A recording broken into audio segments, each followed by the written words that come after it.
ചെറിയൊരു സ്ക്വയർ ഫീറ്റിലുള്ള ഒരു കിച്ചണാണ്. അതിനകത്ത് നമ്മൾ ചെയ്തിരിക്കുന്ന ഒരു വർക്കാണിത്. ഇതുവരെ നമ്മൾ ഇൻട്രൊഡ്യൂസ് ചെയ്തിട്ടുള്ള എല്ലാം വലിയ വലിയ കിച്ചണുകളാണ്.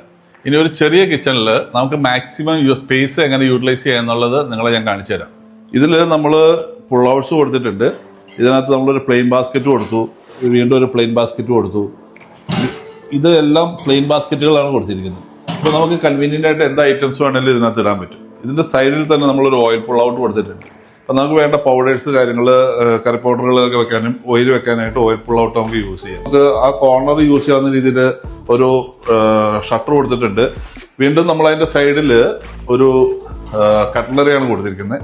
കട്ട്ലറിയുടെ താഴെ നമ്മൾ വീണ്ടും ഒരു താലി പ്ലേറ്റ് കൊടുത്തിട്ടുണ്ട്.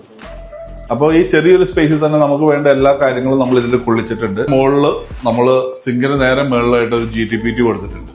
അപ്പോൾ ഇതിനകത്ത് നമ്മൾ പാത്രങ്ങളെല്ലാം കഴുകി എടുത്തു വെച്ച് കഴിഞ്ഞാൽ നമുക്ക് ഒരു വെള്ളം ഇതിൽ വന്നു കഴിഞ്ഞാൽ ഇതൊരു ട്രേ ആണ്. ഈ ട്രേയിൽ വെള്ളം എടുത്തിട്ട് ഇതുപോലെ പോർ ചെയ്ത് കളയാൻ പറ്റും.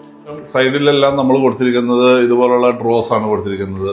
ഇതെല്ലാം കൺവീനിയന്റ് ആയിട്ട് നമുക്ക് വേണ്ട എല്ലാ സ്റ്റോറേജ് സ്പേസും കിട്ടത്തക്ക രീതിയിൽ ഈ ഒരു ചെറിയ സ്പേസിനെ നമ്മൾ മാക്സിമം യൂട്ടിലൈസ് ചെയ്തിരിക്കുന്നതാണ് ഈ കാണുന്നത്. ഇതുപോലുള്ള ചെറിയ സ്പേസിൽ ഇതുപോലുള്ളൊരു നല്ല കംഫർട്ടായിട്ടുള്ള ഒരു കിച്ചൺ ചെയ്യണമെങ്കിൽ നിങ്ങൾ ഞങ്ങളെ കോൺടാക്ട് ചെയ്യുക. ഞങ്ങൾ നിങ്ങളുടെ സൈറ്റിൽ വിസിറ്റ് ചെയ്തിട്ട് അവിടെ പ്രോപ്പറായിട്ടൊരു ഡിസൈൻ തന്ന് ഏറ്റവും കംഫർട്ടായിട്ടുള്ള രീതിയിൽ ഞങ്ങളൊരു കിച്ചൺ നിങ്ങൾക്ക് പ്രൊവൈഡ് ചെയ്ത് തരുന്നതാണ്.